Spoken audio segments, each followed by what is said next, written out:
Você tem que clicar no menos ali para o slide voltar ao normal. Hã? Tá com o zoom? Tem que clicar no menos. Ali embaixo. Ali embaixo. Assim, para fazer isso. Eu queria ver se dava para passar um gosto para presa, porque eu não estou conseguindo. Mas todo professor vai Problemas. A bateria deve ter fraca, tá aqui, né? Minha filha, eu não sei, esse é daqui da faculdade. Ah, enfim, gente, eu posso começar. Começa, não. Então, gente, hoje e amanhã eu tô achando que ela vai ser meio que eu comigo mesma, né? Amanhã 4h30, mas enfim. Mas online, gente, vocês entram online, né? Mas nesses 2 dias, então, a gente vai falar dos distúrbios respiratórios do recém-nascido, né? É uma parte importante das patologias neonatais, porque distúrbio respiratório é muito comum no recém-nascido.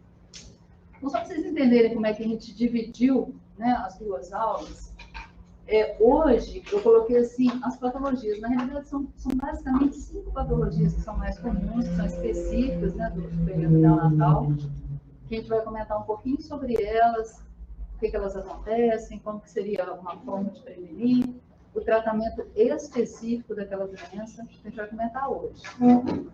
Na aula de amanhã, a gente vai fazer o contrário. A gente vai partir de um bebê que já está com desconforto respiratório, a gente vai chegar no diagnóstico. É uma aula assim, um pouco mais interativa. E aí, as formas de a gente fornecer oxigênio para a criança, quando que a gente vai usar oxigênio inalatório, quando que vai usar um CPAP, quando que vai usar uma ventilação mecânica, a gente vai olhar amanhã, tá?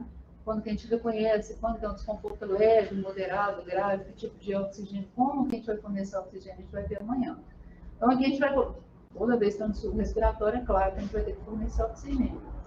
Mas a forma como a gente vai fornecer esse oxigênio, então a gente vai ver amanhã, ok? Só para a gente entender como está dividido.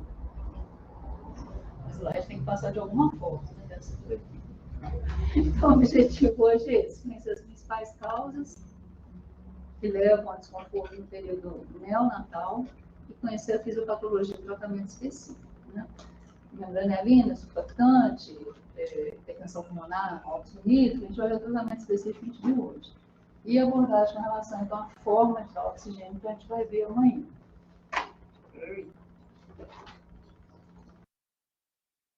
Bom, e aí a primeira coisa importante da gente saber que é diferente, né, do recém-nascido para criança maior e principalmente para adulto, é que o recém-nascido ele pode ter um distúrbio respiratório importante, às vezes é o motivo da consulta, né? A mãe traz porque acha que ele está com a respiração estranha, ou a criança às vezes acabou de nascer mesmo, está internada e a gente é chamado para olhar essa criança, ela tem um desconforto respiratório, eminentemente respiratório, mas a causa pode não estar no sistema respiratório. Isso acontece também com adulto, acontece com criança grande? Pode ter acontecido. Um adulto com insuficiência cardíaca, ele vai ter manifestação respiratória. Mas ele vai ter manifestação respiratória e cardíaca. O recém-nascido não. A única manifestação pode ser um problema respiratório e, na realidade, ele pode, por exemplo, estar convulsionando. A convulsão dele pode ser só uma apneia, por exemplo. Ele para de respirar, não faz mais nada. Uma hipoglicemia, ele pode manifestar também só com apneia. Uma infecção, uma sepse, que não tem nada no pulmão, a sepse nem está relacionada com o pulmão, ele pode manifestar como uma apneia. Então, assim, o problema respiratório dele não está necessariamente na parte respiratória. Ele sempre vai ter que investigar, mas não necessariamente vai estar lá o problema, né? Então, é preciso a gente sempre fazer a história completa, ter uma ideia, né, do que está acontecendo, fazer exame físico, e às vezes exame laboratorial. Muitas vezes a gente precisa de exame laboratorial no recém-nascido. E aí, só para a gente ter uma ideia, dentre as causas pulmonares, quando que o pulmão da criança está comprometido e que ele vai manifestar com a parte respiratória. Os que estão em vermelho, eles são as que a gente vai falar especificamente hoje. Então, a síndrome de desconforto respiratório, doença de membranelina, isso aí você já deve ter ouvido falar, né, gente? Um nome famoso, só acontece no recém-nascido, prematuro. Você deve ter visto talvez lá com Renatinho, alguma coisa lá para trás, né? A taquipneia transitória do recém-nascido, a síndrome de aspiração de Betônio, a pneumonia a gente vai falar quando a gente falar de infecções neonatais. E as malformações congênitas, sendo que aqui uma importante é a hernia diafragmática. Vocês vão ter 2 aulas com Álvaro, que são aulas de cirurgia, né? São as aulas, vão ser lá em dezembro. E ele vai falar um pouquinho disso. De hernia, ele vai falar de algumas das malformações principais do recém-nascido. Tá? Então, a gente não vai falar hoje. Saindo ali do pulmão, o que pode dar problema respiratório na criança? Nas vias aéreas superiores. Atresia de Coana. A criança às vezes nasce com problema, a via nasal não está aberta, tem uma atresia, está fechada. O recém-nascido pode entrar em insuficiência respiratória. É uma coisa estranha, né? Você está com o nariz entupido, você respira pela boca, né? O recém-nascido não consegue fazer isso. A respiração bucal do recém-nascido é péssima, de péssima qualidade. Por quê? Por conta da anatomia. A língua é muito próxima ao falar, ele tem pouco espaço na cavidade oral. Então, se ele tiver algum problema no nariz, ele vai manifestar com insuficiência respiratória, pode ter que ser intubado, ter que entrar em ventilação mecânica, às vezes porque tem uma atresia de Coana. E a laringotraqueomalácia, vocês lembram de já ter ouvido falar disso, gente? Laringotraqueomalácia? A gente diz malácia, a gente está falando de um tecido mal formado, que é um tecido que deveria ser mais firme, ele é frouxo, um tecido que e aqui no caso, né, das cartilagens, né, da laringe, da traqueia, que elas deveriam ser um pouco rígidas, para na hora que a gente faz a pressão negativa, elas não colapsarem. Na laringotraqueomalácia, o que acontece é que essas cartilagens elas são muito moles. Por que isso acontece? É uma das malformações mais congênitas, mais comuns de via aérea superior, e não tem uma causa muito bem definida. Em algumas crianças, quando a criança fica entubada, fica em ventilação mecânica durante muito tempo, também pode ter laringotraqueomalácia, mas a maioria dos casos, a criança nasce assim. O que vai acontecer com essa criança? À medida que ela vai crescendo, ela vai chegando ali perto de 1 ano de vida, essas cartilagens elas vão se fortalecendo e vai melhorando. Então, o prognóstico, em geral, é muito bom. Só que, no primeiro momento, enquanto a criança é muito pequenininha, ela pode colapsar cada vez que a criança vai respirar. Então, a criança, por exemplo, o característico dela é apresentar um estridor. Toda vez que a gente faz um fluxo turbulento em vias aéreas de grosso calibre, o som característico é um estridor. Então, a criança ela vai respirar, ela vai ter aquele barulho de estridor, porque a via aérea, o fluxo fica turbulento. E aí ela pode levar, então, a insuficiência respiratória. Em alguns casos, ela pode ser tão grave que pode levar a insuficiência respiratória. Tá? Então, não está no pulmão, o problema não está ali nas vias aéreas de grosso calibre.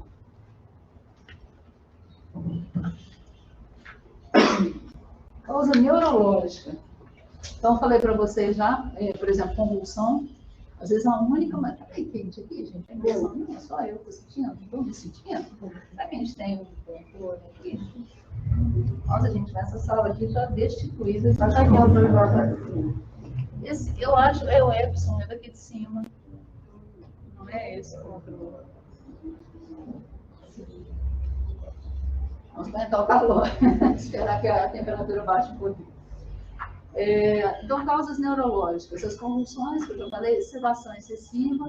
Essa sedação que a gente pode ter ou passado para o recém-nascido, né, se ele tomou um medicamento, ou a mãe pode ter tomado. Às vezes acontece que a mãe tomou algum medicamento durante o trabalho de parto, o recém-nascido, logo depois do nascimento, ele demora mais tempo que a mãe para eliminar aquele medicamento, então ele pode ter um problema respiratório por sedação. Hipertensão intracraniana. A hipertensão pode ser por N motivos, né? Porque ele tem uma meningite, porque ele teve uma hemorragia intracraniana, porque ele tem uma malformação do sistema nervoso central. Então, isso tudo pode levar o bebê a apresentar manifestação respiratória. A apneia da prematuridade, que a gente vai comentar, que está ali em vermelhinho, e por cima, lá em cima, a asfixia perinatal. Aquele bebê que nasceu com ápice baixo, ápice de 3 no primeiro minuto, 5 no quinto minuto. Esse bebê ele pode manifestar, por conta dessa asfixia, ele pode manifestar, então, só problema respiratório.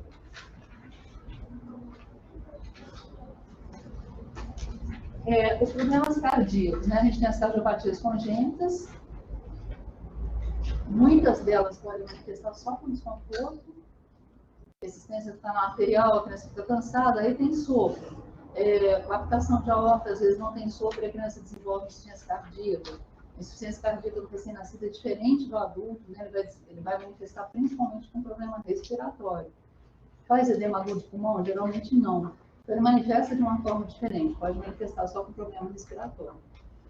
A hipertensão pulmonar persistente, que a gente vai comentar hoje, e a insuficiência cardíaca propriamente dita. Então, são problemas, aí eu falei, insuficiência cardíaca do recém-nascido, a tríade mais comum, né, dele manifestar, quando ele tem insuficiência cardíaca, é taquicardia, hepatomegalia, aumento do fígado, e aumento da área cardíaca no raio-x.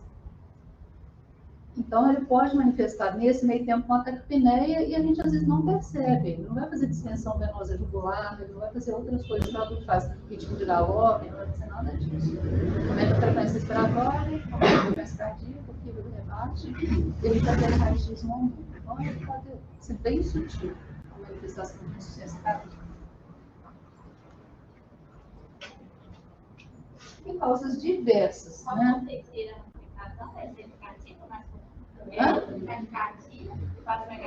Hepatomegalia e aumento da área cardíaca no raio-x, junto com problema com desconforto respiratório.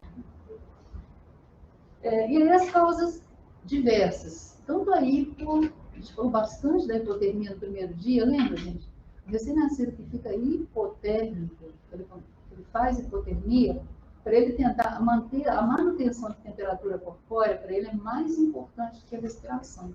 Então, às vezes, ele gasta tanta energia, tanta caloria tentando manter a temperatura que ele para de respirar. Então, ele pode causar apneia porque ele está hipotérmico. A hipertermia, geralmente, é o contrário, ela vai levar a um aumento da frequência respiratória. Aquilo que eu comentei lá, ele é um homeotérmico imperfeito, ele tende tanto a baixar a temperatura quanto a aumentar a temperatura. Às vezes acontece, aqui em Barbacena, eu acredito que não acontece isso, porque a cidade é fria, mas quando a gente mora em cidades, eu trabalhei no Rio, em Bauru, que são cidades extremamente quentes, e tem aquelas avós que elas acham que o recém-nascido tem que estar sempre embrulhado em 3 cobertores, né? Aí tá aquele dia quente, 38 graus, 39, elas levam aquele bebê todo enroladinho, tá lá o bebê com 38 de temperatura, fica enrolado, ele não consegue eliminar a temperatura, a perda de calor que a gente tem, de suar, a dele é ruim também. Ele também não tem dificuldade de manter a temperatura, tanto para cima quanto para baixo. Né? Os distúrbios metabólicos, hipoglicemia, é um distúrbio importante, a gente tem que pensar muito no filho de mãe diabética, porque ele faz muita hipoglicemia, a gente chegou a comentar isso aqui também. E às vezes a única manifestação que ele tem da hipoglicemia pode ser um desconforto respiratório. Ele faz só desconforto respiratório, a gente vai olhar a glicemia para baixo, está lá 20, 22, glicemia. E a hipocalcemia, que é um outro distúrbio também frequente em filho de mãe diabética, que também pode manifestar só com desconforto respiratório.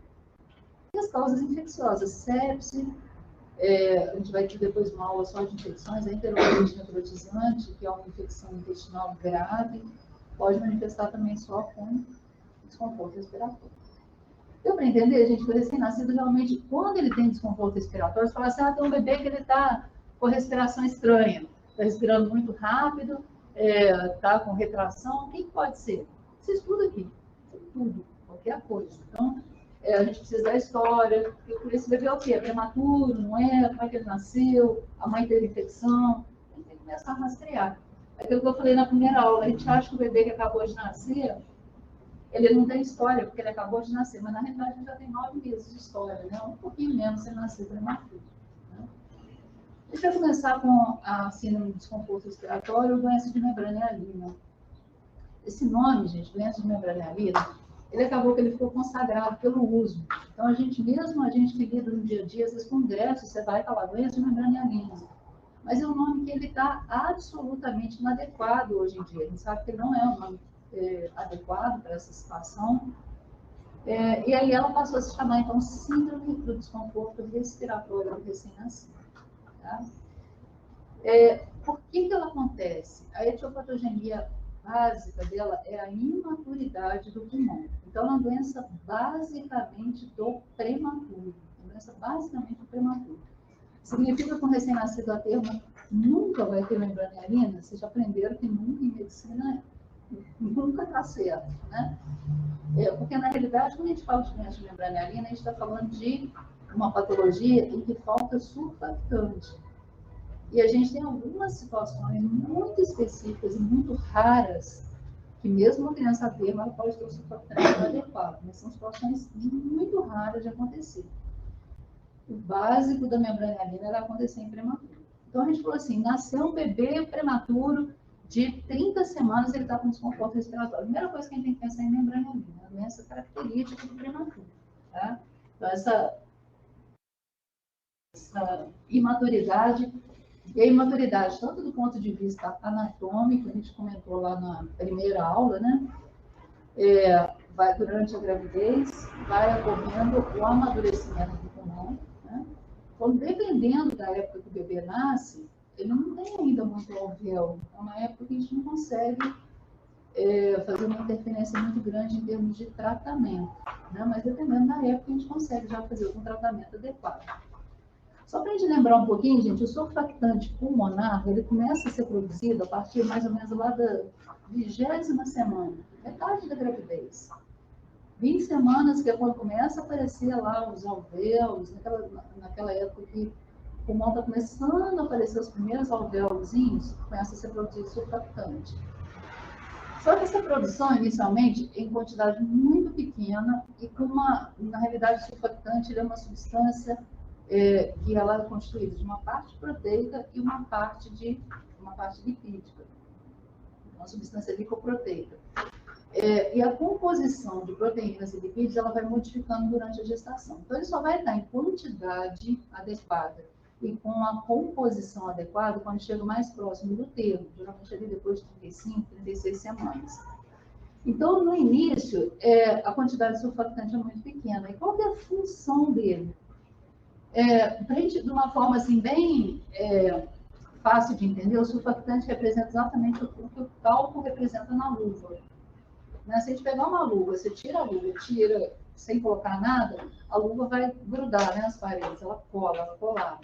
Depois você talvez não consiga nunca mais colocar aquela luva. Né? Se é uma luva de qualidade ruim, você nunca mais vai conseguir colocar.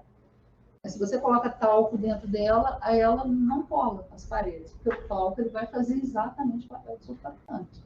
Então, o papel do surfactante é impedir o colabamento da parede alveolar. Então, a criança respira, né? Ela abre os alvéolos, né? Na hora que o ar entra, e aí na hora que o ar sai, que aqueles alvéolos esvaziam, se não tiver surfactante, eles colabam um no outro. E aí, algumas coisas importantes da gente lembrar. Primeiro, vamos imaginar aqui num ponto de vista hipotético, que a gente tenha 1 milhão de alvéolos.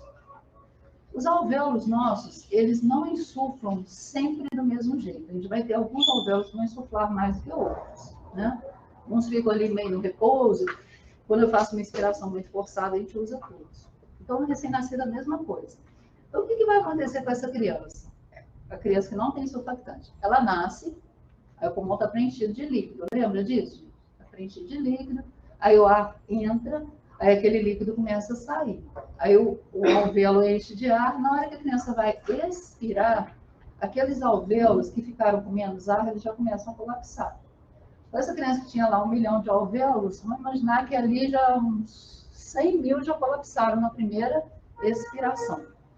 A próxima vez que ela for inspirar, ela já tem um pouco menos de alvéolo, porque aqueles ali que colapsaram não vão abrir mais. Aí ela já tem um pouquinho menos de alvéolo. Aí ela insufla, na hora que ela vai expirar mais, um pouquinho fecha. E isso vai sucessivamente. Ou seja, ela é uma doença que causa um desconforto que é progressivo. À medida que a criança vai expirando, ela vai colapsando cada vez mais alvéolo. Então ela começa, a manifestação de desconforto é rápida, começa logo no início, mas ela vai piorando. Ela vai piorando, então ela tem uma evolução que é progressiva. Então, essa deficiência vai fazendo, à medida que os alvéolos vão fechando, eles vão atelectasiando. Naqueles casos muito graves, antigamente, assim, gente, quando eu formei, para vocês terem uma ideia, a gente não tinha surfactante exógeno. Então, o que acontecia com essas crianças? Na história natural dessas crianças? Elas vão piorando tanto, vai acontecendo isso aqui, ó. Ela vai atelectasiando tanto, que vai indo, os alvéolos dela ficam todos fechados. E a gente diz que ela tem um shunt intrapulmonar. Vocês têm bem na cabeça de vocês esse conceito de shunt, gente? A diferença de shunt para espaço morto? Está bem na cabeça? Não. Sempre é bom dar uma reforçada, né? A diferença de shunt para espaço morto. Para você ter troca gasosa, você tem que ter a circulação de um lado e tem que ter a aeração do outro. Em situações normais, o alvéolo faz a aeração e os capilares fazem a vascularização. O que é shunt? Shunt é quando eu tenho a vascularização está legal, mas eu não tenho ar. Então, o vaso vai lá, mas ele passa e não toca nada. Então, esse é o shunt. Toda vez que a gente fala shunt, é isso. É um sangue que deveria ser oxigenado, mas ele não teve contato com o ar para para fazer essa troca gasosa. Ele se opõe ao espaço morto. O espaço morto é quando você tem o ar, mas não tem a vascularização. Então, são meio opostos, né? Então, aqui, o que vai acontecer? A criança vai fazer um shunt intrapulmonar. Então, as áreas que estão perfundidas, o sangue continua indo, porque o capilar está funcionando, mas os alvéolos estão telectaseados. O sangue vai lá do jeito que ele vai, ele não consegue fazer troca nenhuma, ele sai. Então, o paciente vai entrar em hipóxia. Essa hipóxia, à medida que ele vai agravando, porque o processo é progressivo, vai cada vez mais alvéolos fechando, o paciente vai evoluindo para hipóxia. O que acontece? Ele vai tendo hipóxia em todos os tecidos, a criança pode ter insuficiência renal, pode ter convulsão por hipóxia, mas lá no próprio alvéolo vai ter uma lesão do alvéolo, ele vai romper, e aí vai transudar plasma para dentro do alvéolo. Daí, antigamente, né, quando essas crianças morriam, elas iam para fazer a necrópsia, o que acontecia? O que se via era uma membrana proteica, por isso que chama membrana hialina. Esse termo, hialina, está relacionado com proteína, né? Talvez que diga alguma coisa proteica. Então, quando ele não sabia, né, do que a criança morria, a criança que é prematura, ela morre e na necrópsia ela tem proteína no alvéolo, por isso está chamada de membrana hialina. Deu para entender? Por que esse termo é inadequado? Porque nem toda síndrome de desconforto respiratório ela tem essa gravidade toda. Tem umas que são mais leves, então por isso que a doença foi inadequada. Na realidade, ela só vai formar membrana hialina na criança que morre. Né? Então, assim, por isso que o termo está inadequado. Mas ele ficou muito consagrado pelo uso. A gente mesmo usa esse termo o tempo todo. Você conhece membrana hialina. Você vai lá no SUS, você tem que colocar o diagnóstico, tem um código do SUS pagar, está lá, doença de membrana hialina. Então, ficou consagrado pelo uso. Deu para entender? Pode dar hipertensão pulmonar com tempo? Hã? Pode dar hipertensão pulmonar com tempo? Aqui não, pode dar hipertensão. Aliás, a membrana hialina ela pode dar, porque a pressão na artéria, a hipertensão pulmonar é a última patologia que a gente vai comentar aqui. A gente vai falar com mais detalhe. Só para te adiantar, a pressão na artéria pulmonar da recém-nascida é mais alta do que na aorta. Ela já é mais alta. Então, o que ela tem que fazer é baixar. E um dos estímulos para ela baixar é a oxigenação adequada. Então, às vezes, a criança tem uma membrana hialina tão grave que a própria hipóxia impede que a pressão na artéria pulmonar baixe. Aí ela faz hipertensão de artéria pulmonar. Faz a hipertensão pulmonar persistente, que é outra patologia. Na realidade, qualquer situação que impeça a oxigenação adequada do recém-nascido ao nascimento pode levar à hipertensão pulmonar. Entendeu? É o último que a gente vai falar aqui, se ainda tiver dúvida depois.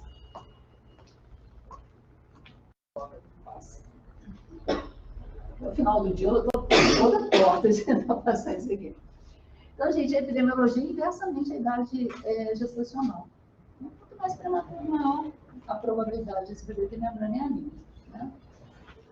Ela é mais frequente e tem uma evolução pior no sexo masculino, isso aqui a gente não sabe por quê. É muito interessante que as patologias no período neonatal, elas costumam ser mais frequentes, mas principalmente elas são mais graves, a evolução no sexo masculino é pior. A ponto da gente, quando você vê uma criança muito grave, você fica assim, ainda bem que é menina, porque aí provavelmente vai sobreviver, entendeu? É um negócio assim, de literatura, é bem descrito isso, e no dia a dia a gente trabalha com isso, você vê que é assim. Nasceu os gêmeozinhos, o menino e a menina, a chance da menina sair melhor, sem sequela, é maior que o menino, a gente não sabe por quê, né? Mas é assim, e outros fatores de risco aqui para a membrana hialina, eles entram assim, meio como coadjuvantes, o diabetes gestacional, descolamento prematuro de placenta e asfixia. O diabetes ele é importantíssimo aqui, mas assim, Imaginar que a gente tem atendido 2 crianças que nasceram com 33 semanas. Uma, a mãe é diabética, e a outra não é. A chance daquele bebê, do filho de mãe diabética, ter membranelina é maior do que o outro. Mas se eu atender o filho de mãe diabética com 38 semanas e um bebê de 33 semanas, a chance do bebê de 33 semanas é de ter membranelina, e de 38 provavelmente não vai ter nada. Tá certo? Ele entra meio como um coadjuvante ali. Ele não é o fator primordial para a criança ter membranelina. Tranquilo?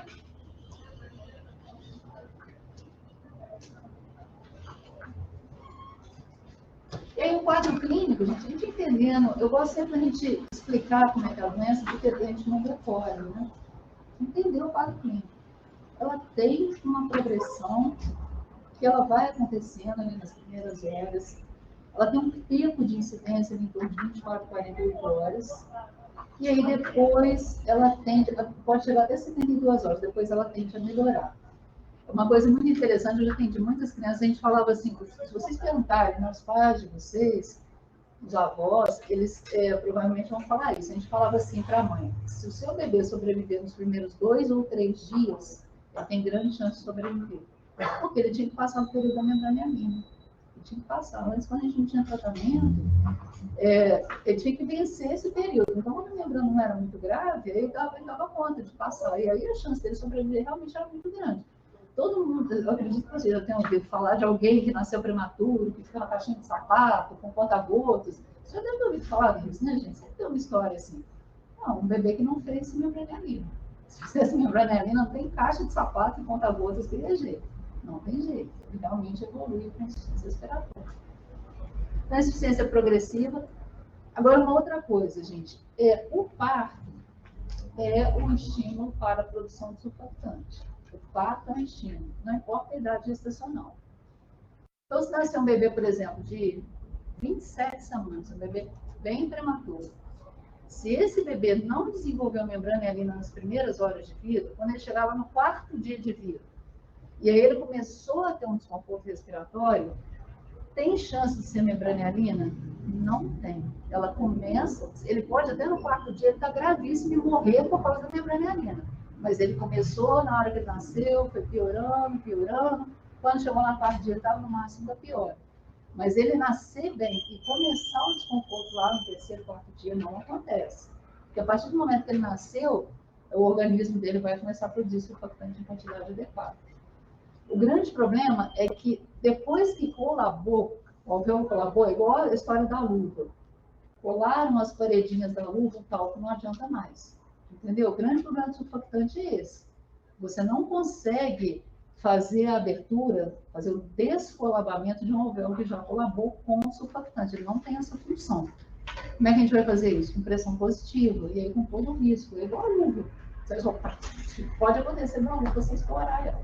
Pode acontecer dele estourar um alvéolo, fazer pneumotórax, você não tem as complicações. A comparação melhor que tem é com a luva. Professor, ainda usa corticoide ainda para tomar? Usa corticoide. É para ser usado, está aqui em prevenção, está lá na aula.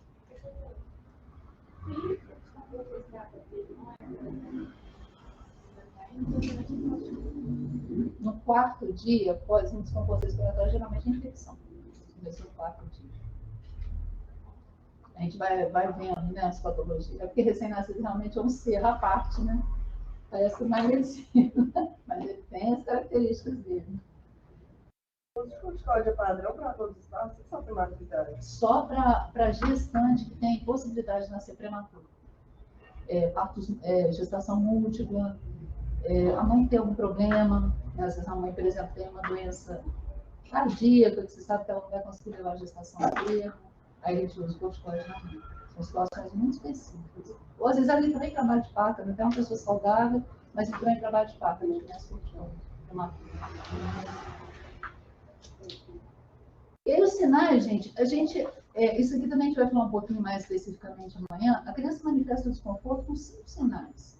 Aumento da frequência respiratória e a gente considera taquipneia para recém-nascido toda vez que a frequência está acima de 60. Lembrando, tem que contar em 1 minuto inteiro. Aquela história de contar em 15 segundos e multiplicar por 4, que a gente faz para criança grande e adulto, não vale para recém-nascido. ele respira muito em salvas. Ele respira rapidinho e para. Respira e faz umas pausazinhas. Então, se a gente contar no período que ele está na salva, a frequência vai dar muito alta. Se você pegar o período que está na pausa, então tem que contar o minuto inteiro, muito cheio. Deu 68, como é que chama isso? Está apneia. Tá? Então, aumenta a frequência respiratória. Segundo sinal, retração. São as retrações intercostais. Na aula de amanhã, eu vou tentar mandar um vídeo para vocês assistirem em casa, porque eu não consigo pôr aqui no Canvas. O Canvas é limitado essa aula aqui, não tem jeito de colocar. Semana que vem acaba tudo isso, graças a Deus. Outra coisa, batimento de asa de nariz. Por que a criança faz batimento de asa de nariz? Eu falei para vocês que ela respira mal pela boca, né? Então ela abre a aleta nasal na tentativa de diminuir a resistência à entrada do fluxo aéreo. Não faz batimento de asa de nariz com muita facilidade. O gemido expiratório, a gente vai explicar amanhã, o gemido expiratório tem uma característica muito importante, é um mecanismo de defesa, é o que explica o uso do CPAP nasal no recém-nascido. Então, a gente vai explicar melhor. E a cianose é a última coisa. Quando o bebê chega a ter cianose, gente, é porque todos os mecanismos que ele tentou usar para manter a oxigenação deram errado. Então, ele vai fazer tudo antes. Ele vai aumentar a frequência respiratória, geralmente começa com aumento da frequência respiratória. Para quê? Para tentar manter o volume minuto. O volume corrente está baixo, ele aumenta a frequência. Lembra da formulazinha, gente? Volume minuto, volume corrente, vezes frequência respiratória. Então, se o volume corrente está diminuído, o pulmão está duro, está difícil de abrir, ele aumenta a frequência. Próximo passo, retração, porque ele está começando a usar a musculatura acessória. E a caixa torácica do recém-nascido é muito ruim. Cada vez que ele faz pressão negativa, a nossa se mantém. A dele não, ela é meio frouxa, então os músculos entram, faz retração muito fácil. Faz batimento de asas do nariz para tentar entrar um pouquinho mais de ar pelo nariz. Ainda faz o gemido. O gemido é uma tentativa dele mandar menos ar para fora na inspiração. Ele já fez isso tudo, e mesmo assim não está conseguindo oxigenar, ele começa com cianose. Então, recém-nascido tem muita espera cianose para começar a fornecer um suporte de oxigênio.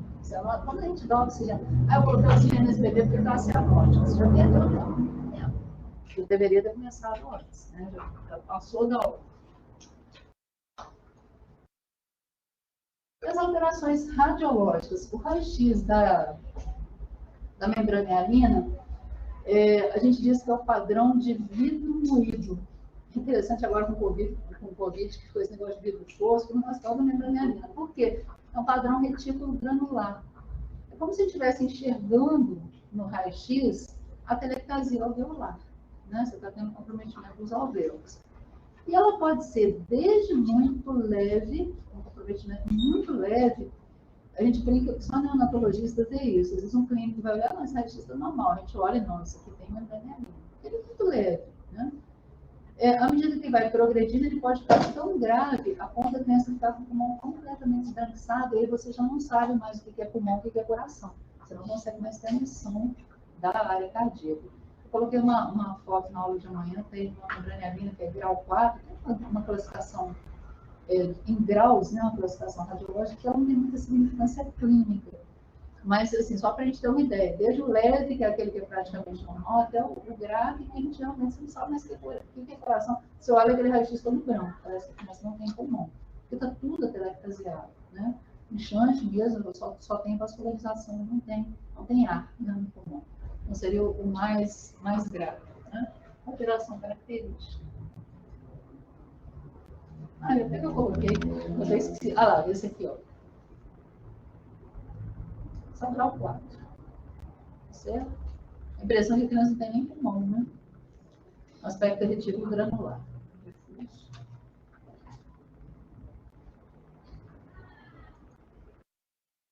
É o diagnóstico inicial. O que a gente confunde? Da apneia transitória, que é a próxima que a gente vai falar.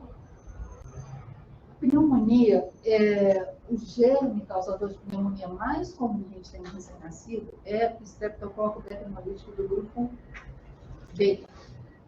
Você lembra do Streptococcus beta-hemolítico do grupo A, gente? É o que causa as infecções amidalite, que leva a mágica e tal. Esse aqui não, Streptococcus beta-hemolítico do grupo B. É o mais característico, é o mais presente, é o que causa a pneumonia mais grave no recém-nascido. E muitas vezes ele é indistinguível da membrana hialina, porque o raio-x é igual. Se essa criança é prematura, muitas vezes vai ficar na dúvida. O que a gente faz? Tem que tratar os dois. Não tem jeito. Você vai fazer o tratamento para membrana hialina e vai fazer o tratamento para pneumonia por estresse. Eles são parecidos. A síndrome de aspiração meconial, que a gente vai fazer, e as cardiopatias congênitas, que causam cianose precoce. Também pode confundir por causa do desconforto respiratório, da cianose. Então, seriam as principais doenças para a gente poder fazer o diagnóstico diferencial. E aí, o tratamento, a gente tem a parte, a gente brinca em medicina, dessa parte da perfumaria, né? Antes de você começar uma prescrição, você começa a colocar um monte de coisa, dieta, temperatura axilar, de tanto, a gente faz isso para todos os pacientes.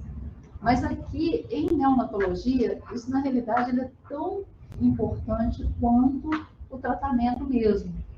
Porque uma criança, se a gente pegar duas crianças com membrana hialina, uma ficar, por exemplo, uma incubadora que não funciona muito bem, e aí a criança volta e meia, faz hipotermia, depois faz hipertermia, ela vai variando a temperatura, a chance dessa criança sobreviver é muito pequena. Então a gente precisa, e assim, a criança ela tem um efeito dominó. Quando ela tem um problema, esse problema já é capaz de ocasionar outro. Então, a criança com membrana hialina, ela tem mais chance de evoluir para choque, ela tem mais chance de evoluir para desregulação da temperatura, e se ela desregular a temperatura, ela vai evoluir de forma mais grave. Então, só dela ter membrana hialina, a gente já tem que estar tomando mais conta dela, é uma criança mais instável. E quanto mais ela ficar instável do ponto de vista de outras coisas, ela vai evoluir pior daquela doença. A manutenção de temperatura, tratamento de hipotensão ou choque, que é muito comum acompanhar junto com a membrana hialina, prevenção e tratamento dos distúrbios metabólicos, hipoglicemia, hipocalcemia, que são os principais distúrbios metabólicos do recém-nascido. A forma de dar oxigênio, eu já comentei que a gente vai falar amanhã, e a administração de surfactante exógeno via traqueal, gente. Na aula de amanhã até coloquei a foto do surfactante, porque a gente tem pouquíssimos medicamentos em medicina que você usa por via traqueal. Como é que a gente faz isso? Você entuba o paciente e joga lá dentro. Tem algumas formas hoje em dia de fazer o surfactante sem você ter que entubar, mas você tem que sondar, coloca uma sondinha dentro da traqueia, tá? Não é venosa, não é oral, é traqueal, é lá dentro da traqueia. Você vai jogar. Por que tem que ser dentro da traqueia? Porque o surfactante, ele é desnaturado rapidamente. Se você coloca via oral, não consegue chegar no pulmão. Eu quero que ele chegue e já faça ali um atapetamento dos alvéolos. Tem que chegar direto no local, que na realidade o tratamento é local. Ok? Eu coloquei aqui as formas que a gente tem para fazer. Ele deve ser feito o mais precoce possível, que é aquilo que eu comentei com vocês. Ele não tem a capacidade de descolavar o alvéolo. A partir do momento que o alvéolo já colocou, o surfactante não vai mais ter essa função. Então, o ideal é que a gente comece precocemente, já nas primeiras 2 horas, que é quando o recém-nascido começa a manifestar. Então, a criança nasceu. Daí, a 1 ou 2 horas, essa criança está apresentando desconforto respiratório, ele é prematuro, deve ser uma membrana hialina, então é melhor a gente fazer o tratamento. Quanto mais precoce, melhor. Tá?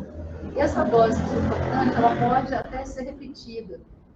Por que precisa repetir? Porque a gente tem um clearance pulmonar. Então, a gente joga lá dentro da alvéolo, a gente tem uma limpeza, né, alveolar, e esse surfactante que está lá dentro do alvéolo, ele vai ser retirado ali pelo próprio organismo. Em questão de 6 a 8 horas, ele vai ser retirado. Então, a gente pode repetir. Quantas vezes? 2, 3 vezes. Depois disso, por que a gente não repete mais, gente? O que eu falei para vocês a respeito do surfactante? 2, 3 vezes a cada 8 horas, a criança já está aí com 24 horas, pouco mais de vida. Por que não precisa mais fazer surfactante?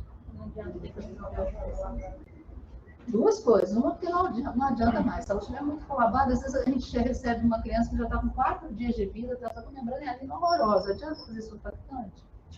Não adianta. E a outra coisa, ela já começou a produzir seu próprio surfactante. Não adianta, o surfactante não vai fazer efeito mais para ela. Ela já começou a produzir o próprio, né, já. Ok?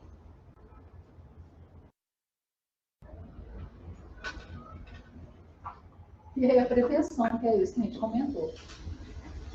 O uso de corticoide, gente, na gestante, ele é conhecido, só para vocês terem uma ideia, a gente tem uns trabalhos interessantes mostrando assim, quais foram os grandes avanços em neonatologia. O que fez diferença para fazer com que os recém-nascidos sobrevivam, né? Melhor, com mais qualidade de vida.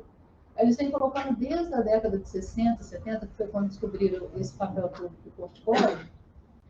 Antes eram as incubadoras. Não sei se vocês já tiveram curiosidade de ver alguma vez, gente, na história da medicina, a gente tem algumas aberrações na história da medicina. Lá no início do século passado, década de 20, 30, as crianças morreram todas, né? De frio, na Europa, imagina, né? No inverno, nasceu um bebê prematuro, claro que vai morrer de frio. Então, quando começaram as incubadoras, eles começaram a ver que eles eram capazes de manter a temperatura dentro de um determinado local. A criança ia morrer, ela morria porque não tinha como fazer nutrição, não tinha como fazer mais nada. Mas eles deixavam as crianças e faziam exposições para as crianças dentro da incubadora. Isso é horroroso, um negócio assim, aberrante. Fazia. Então, desde essa época que começou com as incubadoras, aí depois teve essa descoberta do corticoide, depois as incubadoras foram aperfeiçoando. Eu falei para vocês, as incubadoras hoje em dia elas têm que ser de parede dupla. Teve a descoberta do surfactante, que é caríssimo. Para vocês terem uma ideia, um frasquinho de surfactante de 1,5 ml deve estar custando em torno de R$ 1.500, R$ 1.600, muito caro. Uma incubadora de boa qualidade deve estar custando em torno de 50, 60 mil reais. E os respiradores, que são respiradores de boa qualidade para recém-nascido, hoje em dia tem respirador, tem sensor de fluxo proximal, respiradores apropriados para recém-nascido, também custa em torno de 40, 50 mil reais. O corticoide ele deve custar, sei lá, R$ 8. Aí, se você for olhar, a nutrição parenteral do recém-nascido é a mais cara que existe. Se você pegar a nutrição parenteral de adulto, que é uma bolsa imensa, ela é barata. Do recém-nascido, porque ela é individualizada. Tem que ser de acordo com o peso, ela é caríssima. 2, 3 vezes o peso, está tudo caro. Aí, se você for olhar o que fez de diferença em mortalidade do recém-nascido, foi o corticoide. A medida mais barata, mais eficaz, que fez maior diferença. Aqui no Brasil, ainda assim, a gente ainda vê que às vezes 50% dos casos em que era indicado o uso de corticoide, ele não é feito. Apesar de ser conhecido desde a década de 60, 70 do século passado. Tem 50 anos desse conhecimento, é o mais barato que tem, às vezes a gente não usa. Não tem a gente ter uma ideia. O que ele faz, o corticoide? Ele consegue causar um certo amadurecimento até anatômico no pulmão, consegue melhorar a qualidade do surfactante, aumentar a produção do surfactante. Então, com isso, ele diminui muito a incidência de membranialina, diminui muito a gravidade. Quando não consegue diminuir a incidência, o paciente vai ter membranialina, vai ser menos grave. E aumenta com isso a sobrevida dos recém-nascidos. Tá? Então, assim, tem que ser usado quando? Na mãe. E aí é aquilo que vocês já tinham perguntado, na situação que você prevê que o parto vai ser prematuro, né? Gestação múltipla, mãe com doença, ou quando ela entrou mesmo no trabalho de parto, que tenta prevenir o trabalho de parto. Uma outra situação muito comum de ser usada é aquela mãe que tem incompatibilidade RH com o bebê. Ela começa a dizer incompatibilidade, você vai ter que tirar o bebê em algum momento. A gente vai falar depois disso lá em Feliz. Então, essa mãe também é uma mãe que a gente deve, às vezes, usar o corticoide para poder tirar o bebê antes da hora. Ok? E só para fechar a membranialina, Só que de dose, ele é dose de imunológico ou de inflamatório, é dose baixa? as doses baixinhas são, na realidade, o mais usado é a beta-metazona para a mãe, 2 miligramas, são 2 injeções. O efeito máximo dele é em 24 horas. Então, você faz uma dose, depois de 12 horas faz outra. Mas já tem esses trabalhos mostrando que com 2 horas depois de fazer a primeira dose já começou a fazer efeito. Mas o efeito... E aí uma outra coisa importante, ele também não repete o tratamento. Por exemplo, vou imaginar uma mãe com 26 semanas, ela entrou em trabalho de parto. Aí fez o corticoide para ela. Aí conseguiu inibir o trabalho de parto. Aí ela foi para casa. E aí, só com 28 semanas, ela voltou em trabalho de parto de novo. Aí não faz o corticoide de novo, já fez o tratamento. Entendeu? Só faz uma vez, ela perde um pouco a eficácia. Mas não dá para fazer mais, porque ele pode ter complicações. E qual o motivo de não fazer, pessoal? Por causa disso, no início, isso há pouco tempo atrás, sei lá, 15, 20 anos, começou a fazer toda vez. Essas mães, então, toda hora dentro do trabalho de parto, faz corticoide de novo, faz corticoide de novo, faz corticoide. E o que eles viram é que esses recém-nascidos que tinham feito vários cursos de corticoide, eles tinham um perímetro cefálico menor. Nunca, assim, não ficou comprovado se essas crianças vão ter uma redução da capacidade cognitiva. Mas o perímetro cefálico está muito relacionado com o crescimento do cérebro. Então, pararam as pesquisas. Então, o que eles viram é isso. Faz só uma vez e pronto. Porque o efeito já vai melhorar. Imaginar, assim, do ponto de vista matemático, se você fizer a criança nascer daqui a 24 horas, é assim, vai ter uma melhoria quase que de 100%. Se ela for nascer daqui a 2 semanas, a melhoria de 80%. Mas aí ele vai nascer com 2 semanas a mais. Já ajuda, entendeu? De todo jeito, o corticoide ajuda. Alguma complicação para o câncer? Só isso. Na realidade, existe, às vezes a gente vê, às vezes quando a gente questiona o obstetra, por que você não fez corticoide? É porque a mãe é diabética. A mãe é diabética, você faz corticoide, a glicemia dela para 80, vai para 115, daí. Uma dose só, entendeu? Ou então a outra, que é pior ainda, a mãe está com infecção. A dose não é imunossupressora, a dose é muito baixa. Então não tem. Aí a outra, a mãe é hipertensa. Tá, o corticoide pode aumentar a pressão. Se ela tiver em pré-eclâmpsia ou eclâmpsia, ela está com doença grave, hipertensão grave, aí talvez não valha a pena fazer. Mas hipertensão, a mãe está com 14/10, faz corticoide controlando a pressão, entendeu? Todas as justificativas, elas não se justificam, entendeu? Toda vez que a gente pergunta, a pessoa fica assim, se esquiva, não tem literatura justificativa para deixar de fazer por conta disso. Obrigada. Quer perguntar? Era isso? Então, gente, a displasia broncopulmonar, eu coloquei aqui, ela, na realidade, ela foi considerada, tem umas coisas, isso que eu falo, a medicina ela é muito dinâmica, né? Falei para vocês, quando eu formei há 35 anos. E aí, quando eu formei, as crianças morreram de membrana. Comecei a trabalhar, eu falei muitas vezes para a mãe, olha, você sobreviveu, muitas vezes. Pra vocês terem uma ideia, o surfactante entrou aqui no Brasil. Na época eu estava na Unesp, fazendo mestrado na Unesp. E aí eu passava na UTI neonatal de lá. A Unesp, lá de Botucatu, ela participou do protocolo de introdução do surfactante aqui no Brasil. E quando começou aqui, isso deve ter mais ou menos uns 25 anos, por aí. Na época, antes disso, não tinha surfactante. Então, o que aconteceu? Essas crianças, quando tinha membranelina grave, elas morriam. Então, você não sabia o que ia acontecer depois. A partir do momento que colocou surfactante, elas passaram a sobreviver. Aí, o que a gente começou a descobrir? Que essas crianças faziam hemorragia intracraniana, que elas fazem mesmo, o plexo coroide delas é muito frágil. São crianças, o recém-nascido prematuro, na hora que ele deita, ele tem que ficar assim. Se você fizer isso com o pescocinho dele, você atrapalha o retorno venoso da cabeça, ele pode fazer hemorragia intracraniana. Entendeu? Você não pode colocar de pronto, você não pode colocar assim, porque ele faz, principalmente nas primeiras 48, 72 horas. Aí começou a desenvolver retinopatia da prematuridade, começar a ficar cego. Mas assim, foram todas complicações porque ele começou a sobreviver. E começou a aparecer a displasia broncopulmonar, que é a doença pulmonar crônica do prematuro. E aí, assim que ela começou, aí foi atribuída, não, a displasia é por causa do surfactante. Né? Então, parar, o surfactante que está causando isso. Mas, na realidade, o que a gente sabe hoje, gente? O problema, o vilão aqui é o oxigênio. O grande vilão. O oxigênio, quando ele é dado de uma forma exagerada, em qualquer situação, mas principalmente no recém-nascido, que tem o pulmão imaturo, esse oxigênio, ele pode lesar o epitélio e ele vai fazer, então, uma displasia desse epitélio. O epitélio vai ficar displásico. Essa criança ela vai funcionar como se for, do ponto de vista clínico, ele fica muito parecido com o asmático. Do ponto de vista fisiopatológico, não tem nada a ver. Mas do ponto de vista clínico, a criança vai sibilar, é uma criança hipersecretora. Toda vez que ela tiver uma infecção de vias aéreas superiores, ela vai ficar dispneia, ela vai ter essa manifestação respiratória exacerbada. E como é que acontece que melhora essa displasia? A displasia ela vai melhorando com o tempo, à medida que a criança vai crescendo, que o epitélio vai sendo substituído por um epitélio mais adequado. Tá? Então, hoje em dia, por que eu coloquei isso aqui, gente? Porque é uma situação comum da gente atender no ambulatório. Se de repente eu atender uma criança lá, que aí ela tem, uma criança que tem displasia, por quê? Foi internada, nasceu prematura, com ventilação mecânica, foi usando oxigênio há muito tempo. E a gente vai conduzir. Qual que é a condução disso? A maioria dos casos, até em torno de um aninho, essa criança vai melhorar.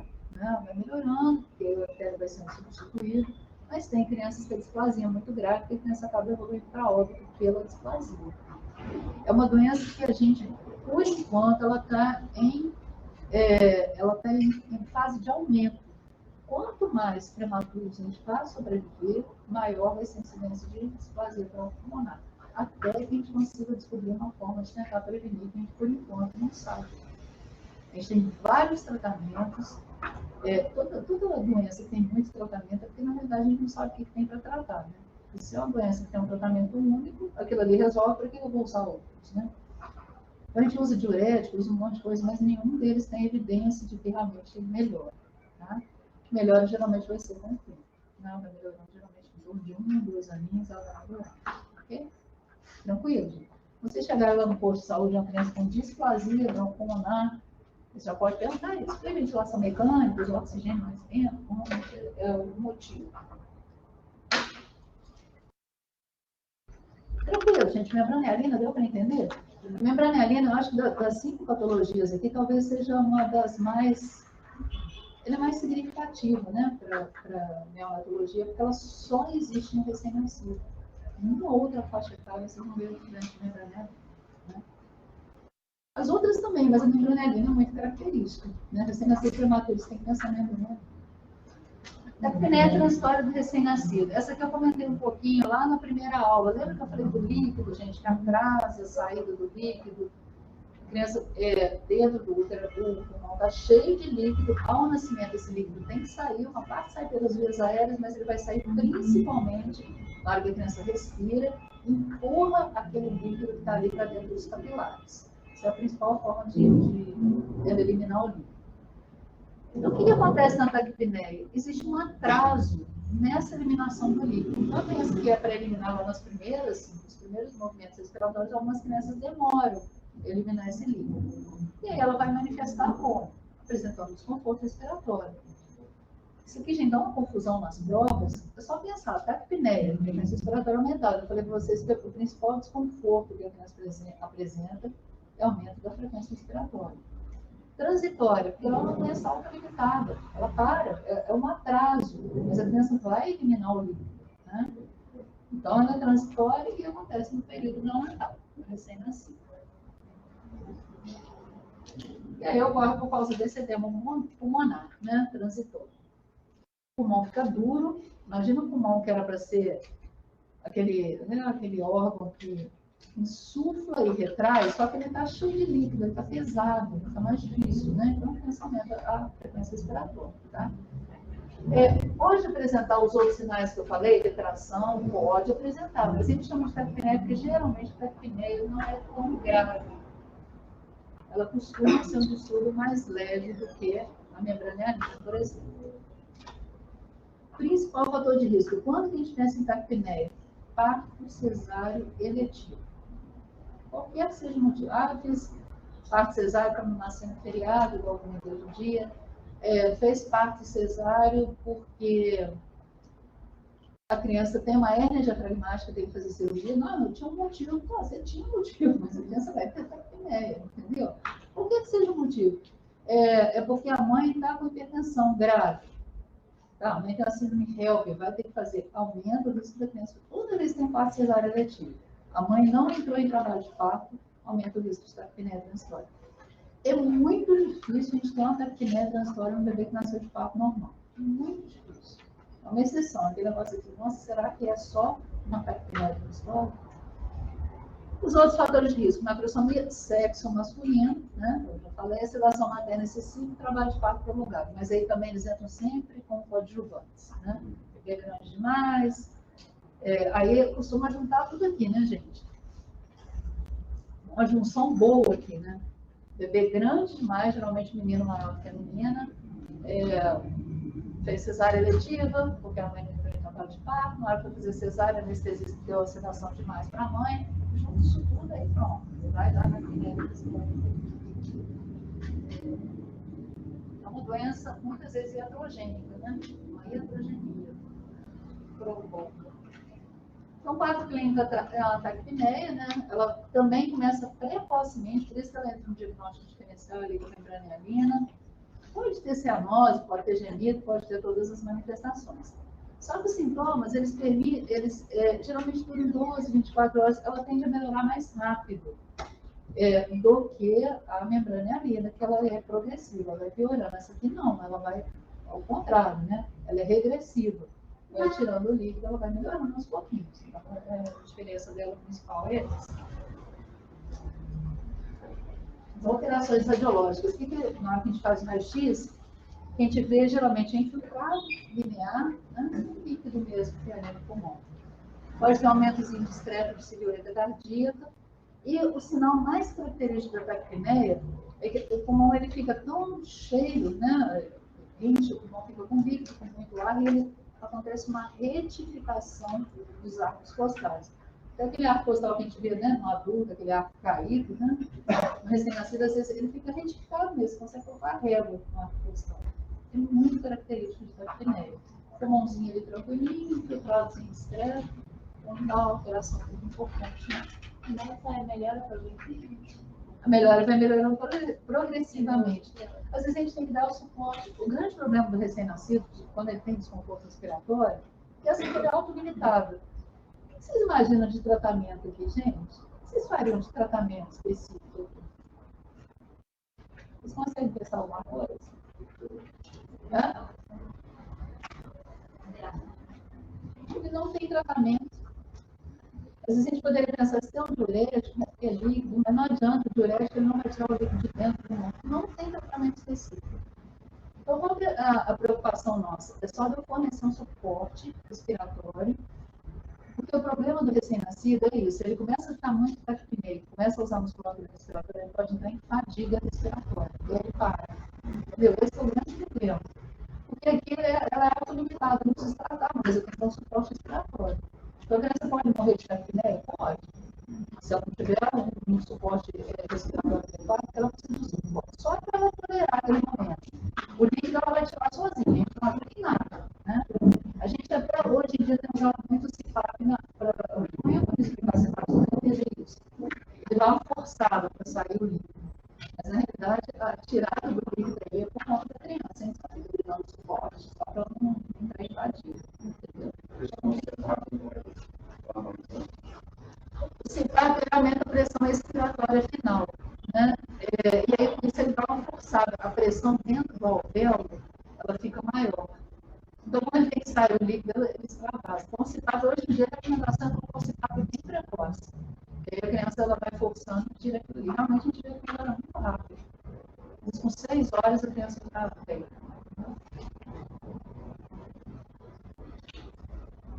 E o tratamento é o CPAP, né? O método de ventilação, a gente vai comentar melhor. O CPAP é uma ajuda grande. O CPAP nasal de recém-nascido é assim, chegar lá no internato e ensinar vocês a preparar o CPAP de uma forma artesanal, né? Que dá para preparar em qualquer lugar. Na sua primeira floresta amazônica, uma tábua indígena de oxigênio lá, às vezes não precisa nem ter oxigênio, é só ar comprimido, dá para colocar o CPAP lá.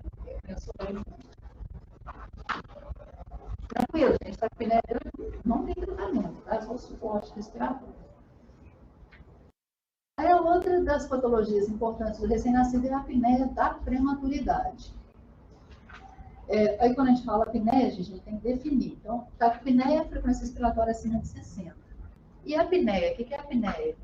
Eu falei para vocês que o recém-nascido ele faz umas pausazinhas, né? Respira, faz uma salva, para, dá uma descansadinha, respira de novo. Então, quando que eu vou dizer que é pausa e quando que eu vou dizer que é uma apneia? Eu posso definir por tempo 20 segundos. Se o bebê ficou em pausa mais do que 20 segundos, eu contei lá, ele parou e disse, nossa, está sem movimento respiratório.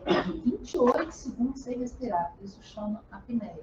Então, pelo tempo, mais do que 20 segundos é apneia. Ou qualquer tempo, se ele tiver cianose e ou bradicardia. Tá? E bradicardia para recém-nascido, gente, é frequência cardíaca abaixo de 100. Abaixo de 100. Então, estou olhando lá, ele parou, ele fez uma pausa de 10 segundos. Só que nessa pausa que ele fez, a frequência cardíaca veio para 60. Isso chama apneia. Tá certo? Essa é a definição de apneia.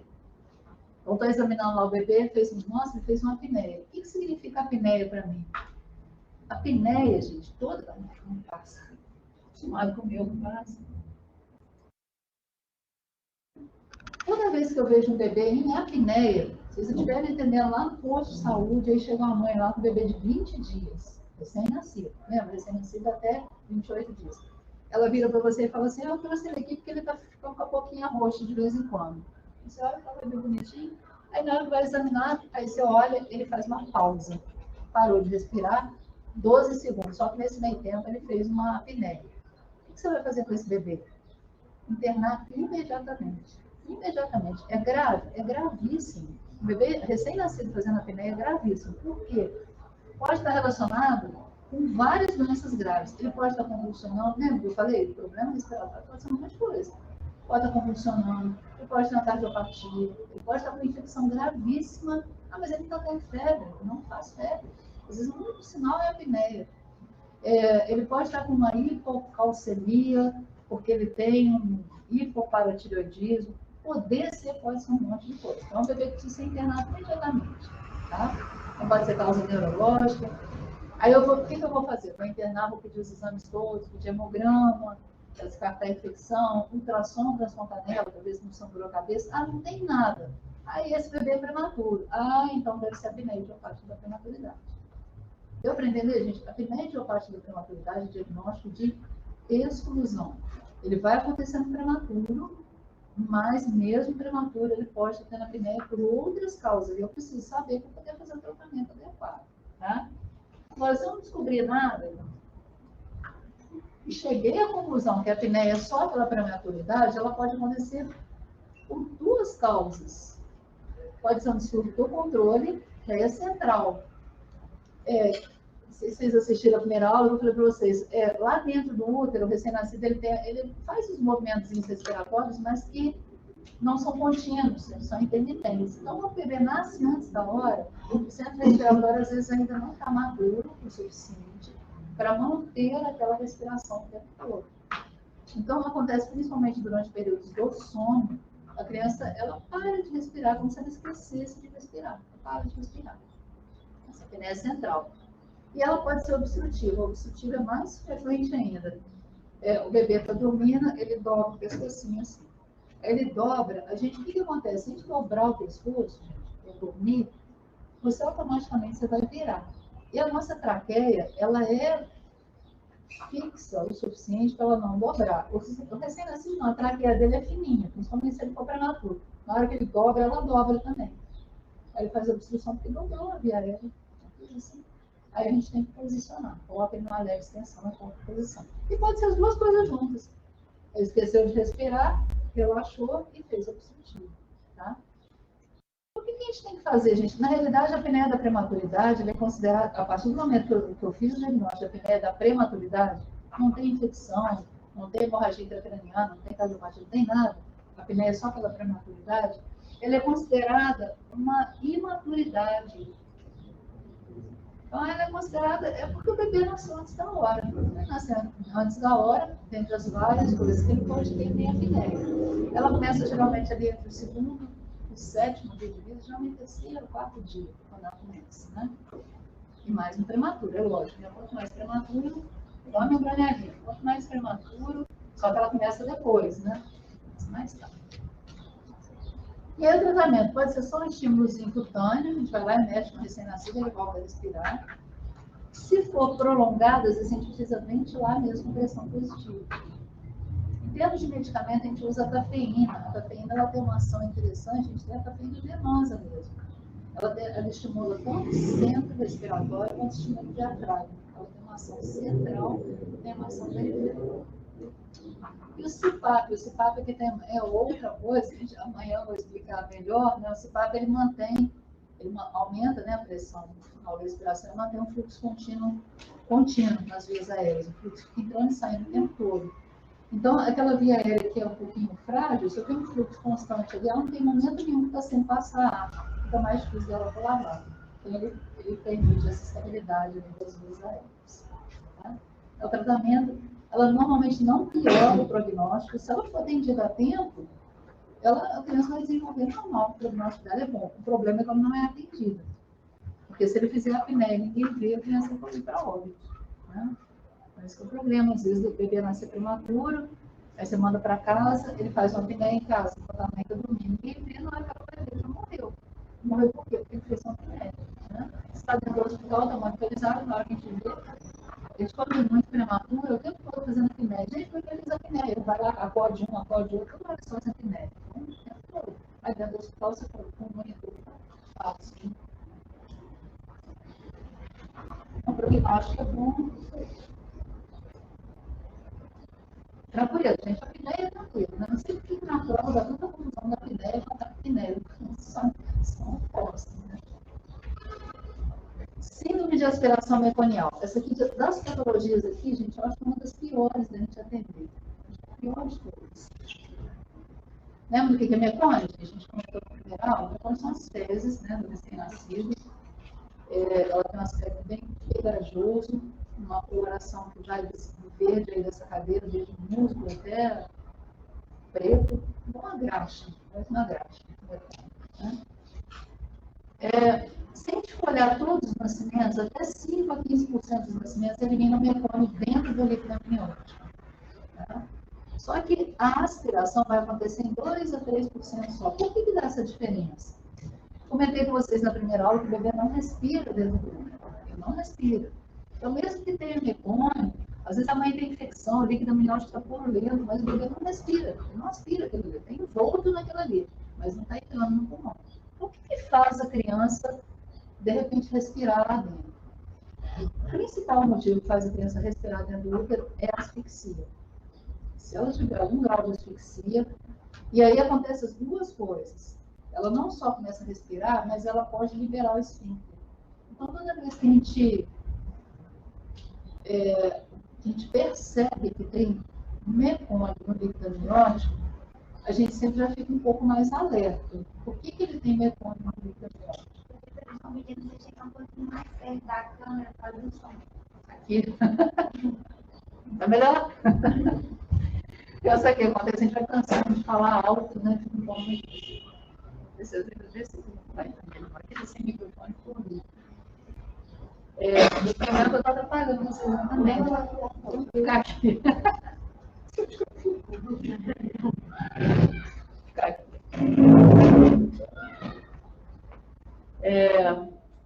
Então, o que acontece? Esses bebês, a gente sempre preocupa com essa possibilidade, porque o que faz ele eliminar mecônio dentro do útero geralmente, ele ter asfixia, ele libera o esfíncter e junto com isso começa a respirar.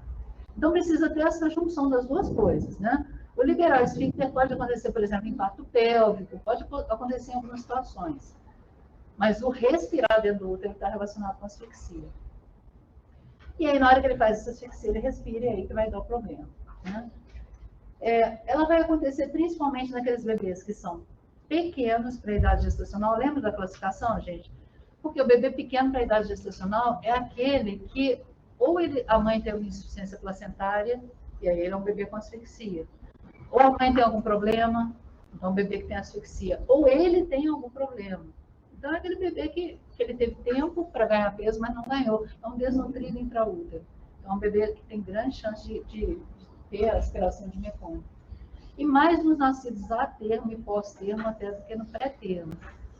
Também é relativamente fácil de entender. Se o mecônio ele vai ficando mais espesso, né? Ele vai ficando, a criança vai tendo mais mecônio à medida que ela vai ficando mais tempo dentro do útero. Então, o prematuro geralmente tem menos mecônio, então vai ter menos possibilidade de aspirar esse mecônio. Ok, gente? Eu, por exemplo, tive isso. Aspiração de mecônio? Eu nasci depois do tempo que estava previsto. Pois é, são os Mas pós-termos. eu não tive asfixia. Mas nem sempre tem. Você teve mecônio e não teve asfixia? Eu tive aspiração de mecônio. Então, normalmente, o problema é esse. A asfixia depende do grau de asfixia. Às vezes ela fica bem documentada. Por exemplo, nas aspirações graves, o bebê nasce grave, se tem um pH diminuído do cordão umbilical, ela fica bem documentada. Às vezes não, é só uma asfixia rápida. Por exemplo, a mãe faz uma hipotensão, vai fazer anestesia, cai um pouquinho a pressão da mãe. Aí o bebê faz uma asfixia rápida e recupera, mas é suficiente para aspirar o mecônio. Entendeu? Mas não fica asfixio. Então, a gente tem os graus variados de gravidade, desde o mais leve até o muito grave, que é que costuma ser incompatível, às vezes, com a vida. Né? Depende da gravidade. Entendeu?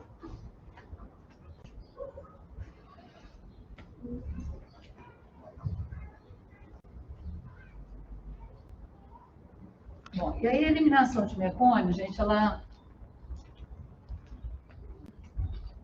então, geralmente o que a gente vai pesquisar, né, é isso. Se os antecedentes materno-fetais. Se a mãe tem algum problema, tem hipertensão, isso aí que vai fazer levar. Uma coisa que eu acho que a coisa que mais, pelo menos me angustia, quando eu vou fazer sala de parto, é aquela mãe que não tem problema nenhum. Ela teve a gestação normal. Normal, não é saudável. Nova, 25, 26 anos, primeiro bebê, gestação bem planejada, tudo direitinho, mas ela vai fazer anestesia, ela faz uma hipotensão na hora do parto por causa de anestesia. Eu acho que é a pior situação, porque ela faz aspiração de mecônio, às vezes grave, e não tem, o que você vai falar para a mãe? Né? Ah, mas a gestação foi normal, fez pré-natal, 15 consultas de pré-natal, às vezes na hora do parto vai dar algum problema. Né? Então é importante a gente saber. Com ele, qual que é a fisiopatologia? Falei para vocês que o mecônio parece uma graxa. Imagina que eu dentro do pulmão, gente. Dentro do pulmão. Ele cai na líquido amniótico, vai misturar. Quando cai uma quantidade pequena de mecônio, a gente diz que o líquido amniótico ficou tinto de mecônio. O líquido amniótico, normalmente, ele é clarinho, ele é transparente, com alguns gruminhos. Esse é o líquido amniótico normal. Quando cai pouco mecônio, ele fica tinto de mecônio. Ele fica assim, um pouquinho amarelado, um pouquinho esverdeado. Naqueles casos em que houve uma eliminação maciça de mecônio, a gente diz que o líquido amniótico tem sopa de ervilha. Vocês imaginarem? Sopa de ervilha, aquela coisa grossa, verde, fica assim, né? Você imagina essa sopa de ervilha dentro do pulmão do recém-nascido, né? Então, a gente pode ter algumas coisas. Eu posso ter uma obstrução completa. A criança nasceu, aspirou, aquela sopa de ervilha parou ali na traqueia, impediu absolutamente a entrada de ar, a criança faz uma obstrução completa, faz corpo pulmonar agudo e morre ali na hora, na sala de parto, sem ter condição de fazer nada. Pode acontecer isso? Pode. É comum? Não. Não é a forma mais comum. As formas mais comuns é quando esse mecônio, essa sopinha de ervilha, vai parar lá nos alvéolos, lá nos bronquíolos distais. E aí a mesma coisa, a gente sempre que pensa no pulmão, você vai pensar no pulmão, eles não são órgãos iguaizinhos, né, que ventilam igual. Vai ter alguns alvéolos mais ventilados e outros menos ventilados. Então, alguns vão receber muito mecônio, outros vão receber pouco mecônio. Aqueles que receberam muito mecônio, o mecônio chega, gruda no bronquíolo, ele gruda mesmo, ele é igual uma graxa. Se a gente pegar uma fralda, tá uma fralda com mecônio, se eu puser a mão aqui em cima, eu levantar a mão, a fralda vem junto. Eu pego a teia do Homem-Aranha, sabe? Ela gruda, ela puxa tudo. Imagina isso dentro do bronquíolo. Ele vai chegar lá, ele vai fechar o bronquíolo, as paredes do bronquíolo vão fechar e ele vai fazer uma telectasia daqueles alvéolos. Então ali o ar não entra mais, porque obstruiu completamente com o mecônio. Já em outros alvéolos que receberam parcialmente, ele vai aderir na parede do bronquíolo e aí ele vai deixar o ar passar, mas ele vai fazer um mecanismo de válvula. Ele deixa o ar entrar, mas o ar vai ter dificuldade para sair. Né? Lembra? A inspiração é um movimento ativo. Faz força, o ar entra, mas ele não sai. Ele vai e fica com uma certa dificuldade para sair. O que vai acontecer com o progredir da doença? Esses alvéolos que estão parcialmente obstruídos, eles vão começar a distender. Vão distender até que pode chegar um determinado momento que eles vão romper. Se eles vão romper, eles rompem para o interstício e vão formar um enfisema intersticial. À medida que vários alvéolos rompem, o interstício vai ficar tão cheio de ar que ele consegue romper a pleura visceral e faz o pneumotórax. Ok, gente? Então, a aspiração de mecônio grave, ela leva, em grande parte dos casos, ao pneumotórax. O rompimento de alvéolo mesmo, com esse mecanismo valvular. Deu para entender isso? Deu para entender como é que é grave? A aspiração de mecônio, quando ela é grave, ela é muito grave, a gente não tem muito o que fazer. Como é que você tira aquilo dali? Como é que você tira o mecônio de lá do corpo? É muito difícil de tirar. Então, os casos leves, né, que aí deve ter sido, como é que você chama? Hã? Isabela? Então, o seu deve ter sido leve, né, porque você não teve nada lá, caso leve. Às vezes aquele mecôniozinho fica só tinta de mecônio, assim, já aspira um pouquinho, ele vai fazer uma taquipneia, e aí, pela sua idade, na época, a gente não devia fazer CPAP, depois, de repente, ficou só no RUT, ficou só um pouquinho de oxigênio, entendeu? Caso leve isso. O organismo com clearance pulmonar dele, ele tira aquele mecônio todo lá de dentro, tranquilo. Os quadros graves, você vai ter hiperinsuflação do tórax, né? O tórax vai ficar cheio por causa daqueles alvéolos que estão estendidos, outros são completamente calefasiados, e aí vai ter as manifestações respiratórias. E aí, gente, como se não bastasse já ser grave o suficiente, né, por causa da obstrução que o mecônio tem, ainda tem um problema primário, porque se a criança eliminou o mecônio, é porque ela sofreu asfixia. Então, ela já pode ter alteração metabólica, ela pode ter acidose grave já, por causa da asfixia. A mãe que descolou a placenta, ela já pode ter essa alteração. E outra coisa, o mecônio, a gente até bem pouco tempo atrás considerava o mecônio estéril. Então, assim, a gente não preocupa num primeiro momento de ter infecção, né? Mas o mecônio é cheio de quê, gente? São as fezes do recém-nascido. O que a gente tem no trato digestivo? Grande quantidade. Sucos digestivos todos, né? Todas as enzimas que vocês imaginam, protease, lipase. Em protease, lipase, surfactante, ele é formado por lipoproteína e por lipoproteína, né? O lipídio e proteína. Então, esse mecônio ele vai promover um processo inflamatório importante no pulmão, vai desnaturar aquele surfactante todo, e faz um processo inflamatório. Então, assim, além de tudo, além de todo aquele mecanismo valvular, além de toda a obstrução, ele ainda faz o mecanismo inflamatório. Ou seja, é muito grave, né? O raio-x dele, ele tem algumas alterações que são muito irregulares, vai depender muito da onde, né, que aspirou mais, então geralmente ele não tem um padrão assim muito característico, não. São infiltrados bem grosseiros, né, de onde teve uma aspiração de mecônio, e nos casos mais graves, o pneumotórax pode ter até pneumomediastino, pode acontecer até em 1/4 dos casos. É muito frequente a gente ver pneumotórax, né, nessa situação de impregnação de mercúrio.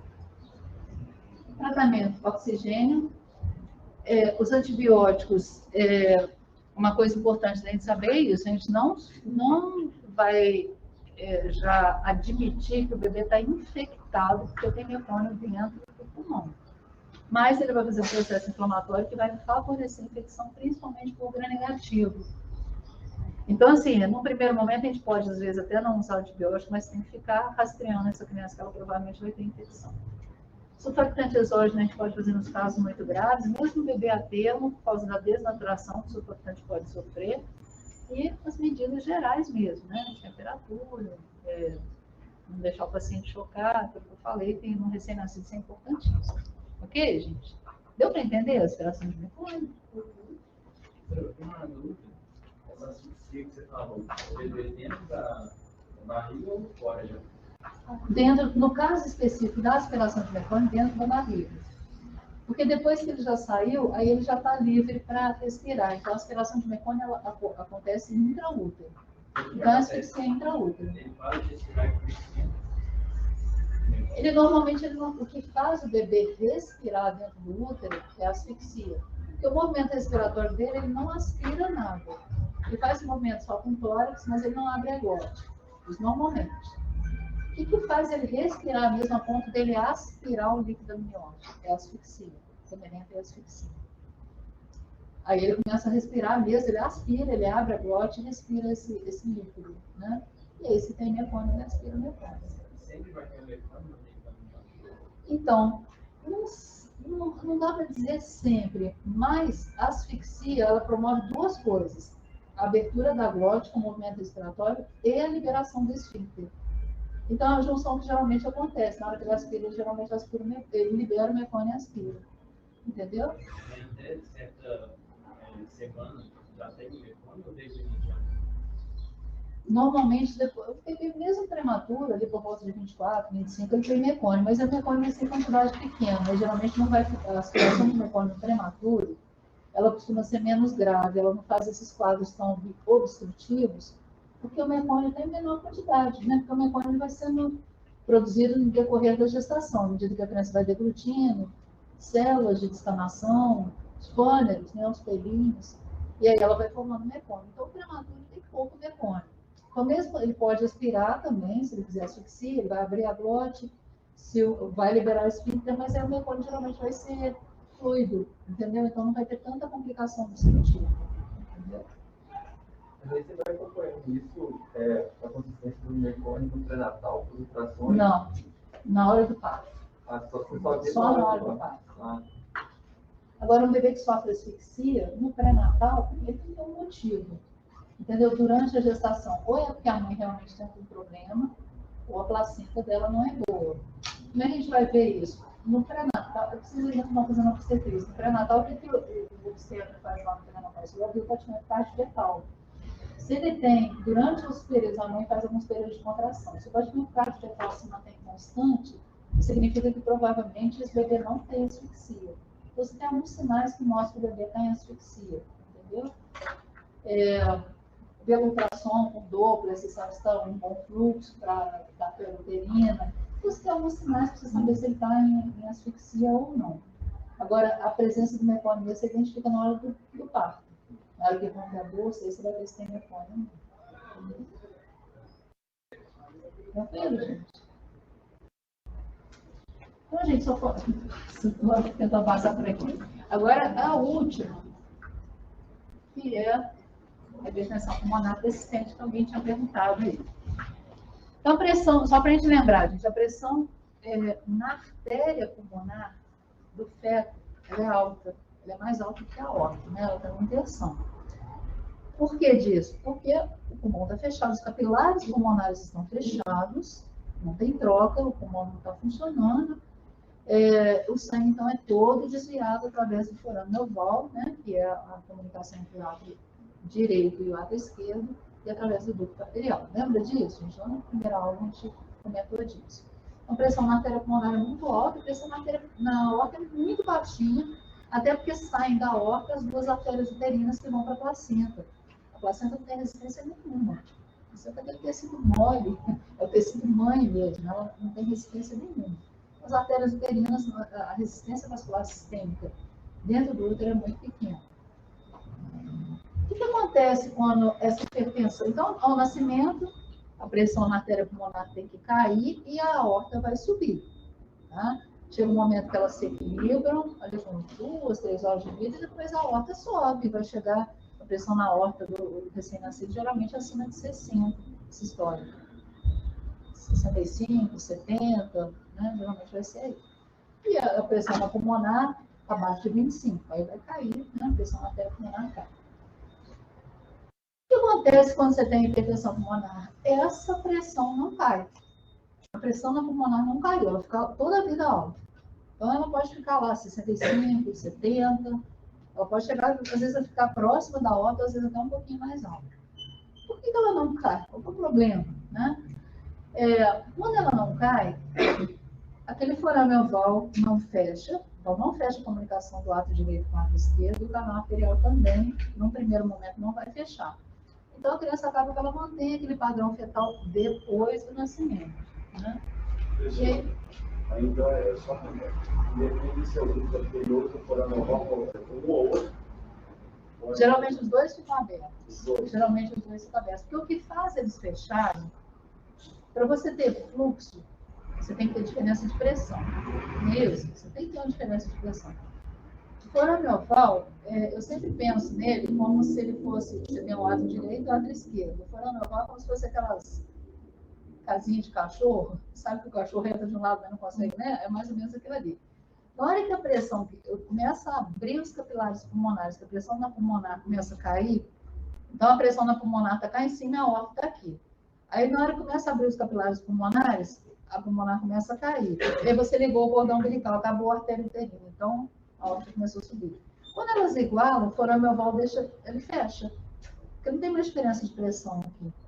E depois, quando a pressão passa a ser maior no lado esquerdo, ela não consegue abrir de volta, entendeu?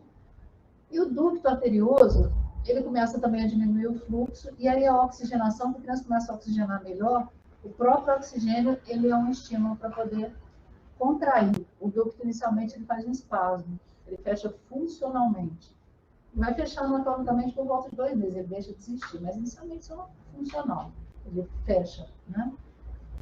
Então, o que acontece com essa criança? Ela mantém esse padrão. Então, fica lá o forame oval toda a vida, porque as pressões não igualaram, ela continua com a pressão na artéria pulmonar muito alta, e o ducto não fechou, tá? E aí, o que acontece? Por que tem isso? Só para a gente lembrar, gente, a figura aqui, né? Esse aqui é o padrão pulmonar. A veia umbilical entrando lá na cava, né? Aí fica aberto lá o forame oval. Mantém esse padrão. Por que isso acontece? Qual que é o problema? Na maioria absoluta das vezes foi hipoxemia aguda, né? Que a gente já comentou aqui. Então, uma das causas pode ser a pneumonia, pode ser membrana grave, pode ser aspiração de mecônio. É a causa mais comum. E a aspiração de mecônio juntou tudo, né? Eu tenho asfixia grave, que levou o bebê a eliminar mecônio dentro do útero e levou ele a respirar. Junto com isso, se ele aspirou mecônio, ele começa a ter processo obstrutivo, ele vai permanecer em hipóxia. Então, ele tem tudo para manter aquele padrão, porque ele não oxigena adequadamente. Toda situação que eu não faço oxigenação adequada, eu posso levar a hipertensão pulmonar persistente, tá?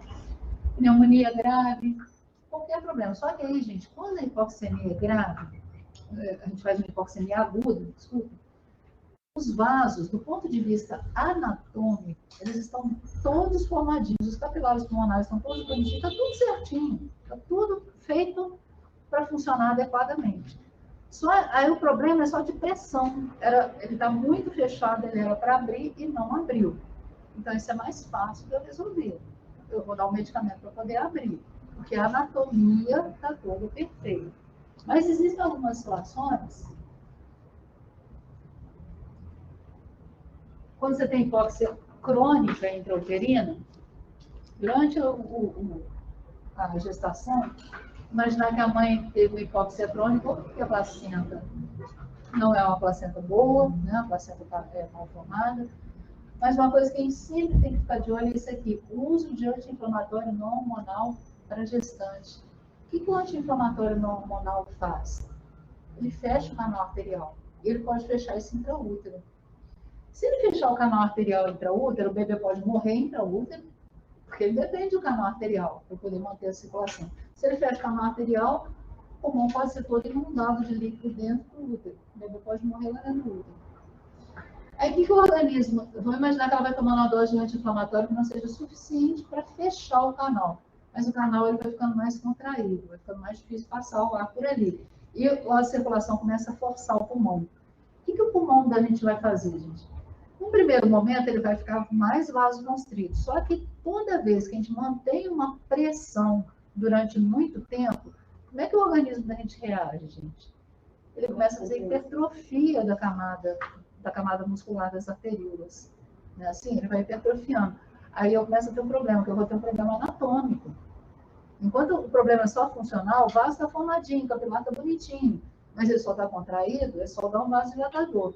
A partir do momento que você dedurou a gestação inteira, que esse bebê nasceu, eu vou ter, às vezes, uma hipertensão grave, porque eu tenho um aumento de camada muscular. Como é que a gente resolve isso? Transplante cardiopulmonar. Aí, às vezes, a gente não consegue resolver. Entendeu? Então, é uma coisa grave. Então, gente, anti-inflamatório para gestante, anti-inflamatório não hormonal, um medicamento proibido para gestante. Não se usa anti-inflamatório não hormonal para gestante. Né? Eu já vi aqui em Barbacena, enfermeira fazendo pré-natal prescrevendo anti-inflamatório para gestante. Já vi aqui, né? Porque anti-inflamatório é medicamento de uso livre, né? Porque não pode orientar. E o último é a hipoplasia vascular, que acontece quando você tem uma malformação mesmo vascular. E a principal aqui é a hérnia diafragmática. Na hérnia diafragmática, vocês lembram do que pode ser, gente, a hérnia diafragmática? O nome já fala, a hérnia do diafragma. Mas qual que é a repercussão disso? É uma solução de continuidade no diafragma. O diafragma tem uma solução de continuidade, tem um rompimento ali. Quando é do lado direito, não tem muita repercussão, porque o fígado ele dá uma segurada nas vísceras. Mas quando ele é do lado esquerdo, o que vai acontecer? As vísceras passam para o tórax, né? O intestino, tem todo o tórax. E aí, o que vai acontecer? Ele vai impedir a formação do pulmão, ele atrapalha a formação do pulmão, porque o pulmão ele precisa de espaço. Se ele não tem espaço, o intestino está comprimindo ele lá, ele vai ficar mal formado. Então, eu tenho uma hipoplasia mesmo. Eu posso ter uma hipoplasia do pulmão, mesmo o pulmão ser completamente mal formado, ou posso ter uma hipoplasia só da vasculatura. Também é difícil de resolver. Difícil de resolver. A gente até tenta fazer tratamento, mas às vezes só com transplante também. O quadro clínico ele é muito interessante, porque o que acontece? Vamos tentar entender aqui, gente. A pressão na pulmonar era para estar 25, né? E na aorta, 70. Isso é normal, tá? Aí aqui eu vou imaginar a criança que está com hipertensão pulmonar. Então, a pressão na aorta está 70, a aorta está bonitinha, está tudo certinho. A pressão na pulmonar está 45. Não chega até igual da aorta. O foraminioval está aberto. Então, enquanto o paciente está em repouso, a criança está em repouso, de onde que passa sangue, gente, no ducto arterial? Passa da esquerda para a direita ou da direita para a esquerda? A aorta está com pressão de 70 e a pulmonar de 45. De onde passa ali? Passa da esquerda para a direita. Se passa da esquerda para a direita, eu vou ter hiperfluxo pulmonar. É isso? No pulmão vai chegar mais líquido do que chegaria. Nesse paciente no repouso, ele está um pouquinho taquipneia. Um pouquinho assim, cansadinho, aquela dispneiazinha, mas está tranquilo. Ele não vai fazer cianose, porque a aorta está passando do lado esquerdo para o direito.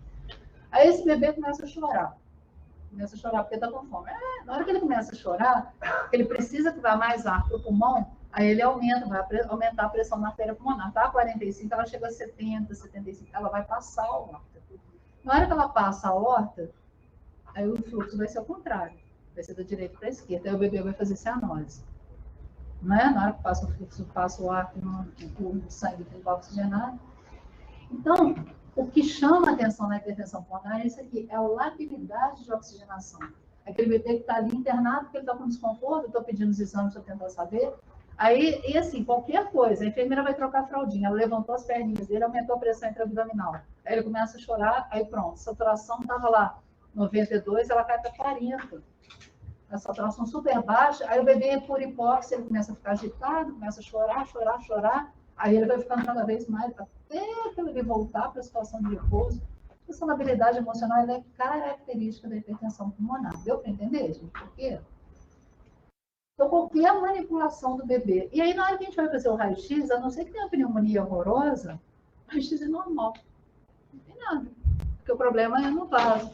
Que exame que eu teria que fazer aqui, gente? Raciocina sem olhar o slide. É ecocardiograma. É o exame que eu vou ver, né? Quanto que está. Eu vou pelo ecocardiograma, eu vou ter uma ideia se tem fluxo, se tem regurgitação tricúspide, quanto que está a pressão na artéria pulmonar, já faço diagnóstico ali de cardiopatia, né? Enfim, o diagnóstico é através do eco. E aí tem tratamento para isso? Quando é por hipóxia aguda, que o problema é só a vasoconstrição, a gente tem um tratamento ótimo que é com óxido nítrico. Óxido nítrico é um gás. Então, o paciente tem que ter ventilação mecânica. Tem jeito de eu fornecer de outro jeito. Ele faz vasodilatação seletiva da artéria pulmonar. Ele só mexe com a pressão na artéria pulmonar. Então, o grande problema que a gente tem aqui, se eu der um medicamento para fazer vasodilatação, se ele diminuir a pressão na artéria pulmonar, mas diminuir na aorta também, não resolve o problema. Né? Então, tem que usar um medicamento que seja vasodilatador pulmonar específico. E o óxido nítrico é o que tem de melhor. E o sildenafil, o Viagra, né? Muito interessante. O mesmo Viagra que usa em adulto. A gente pega a cápsula de Viagra, tem que mandar manipular, não existe em gotas, não existe é o comprimido mesmo, né? A gente manda manipular e usa para o recém-nascido, que ele também diminui bastante a pressão na artéria pulmonar, tá? Ventilação de alta frequência é um tipo de ventilação que a gente pode usar também. E a medida de oxigenação. E aguardar, porque ali ele vai, à medida que vai reduzindo a pressão da artéria pulmonar, que ele vai oxigenando, que a gente vai resolvendo o problema básico, aí a gente consegue melhorar o paciente, tá? Naquelas situações que eu tenho hipertrofia de camada muscular, geralmente a gente não consegue resolver. Aí o paciente vai para transplante mesmo, cara pulmonar. O último, gente, não, mas essa aula é grande, né? São muitas doenças. Deu para entender, gente? Ela é grande, a aula é grande. Mas Pode confundir um pouco, tipo assim, falóide, não pode? Petrologia de falou, aquelas cardiopatias, né? pode, com todas as. Inclusive, algumas cardiopatias têm hipertensão pulmonar. Isso, pois é, pode ser uma consequência, ela pode ser primária. Pode, ela pode ser primária ou pode ser consequente à hipertensão, a uma cardiopatia congênita, por isso que o eco é importante. O eco ele não só dá o diagnóstico de hipertensão, mas ele já descarta a cardiopatia. É importantíssimo. Tranquilo, gente, alguma pergunta, alguma coisa? Gente, não vou fazer chamada, me recuso a fazer essa chamada quebrada, não tem nem como pegar o pessoal que está em casa. Semana que vem, se Deus quiser, a aula já vai ser normal, né? Então ela vai parar com esse negócio, né? Amanhã, gente, então a aula naquele horário, na 4h30, eu estarei aqui. A gente vai ver o restante dessa parte exploratória. Oi? Amanhã é presencial, né? Amanhã é presencial, né? Nós estaremos aqui. Amanhã a aula não terminou.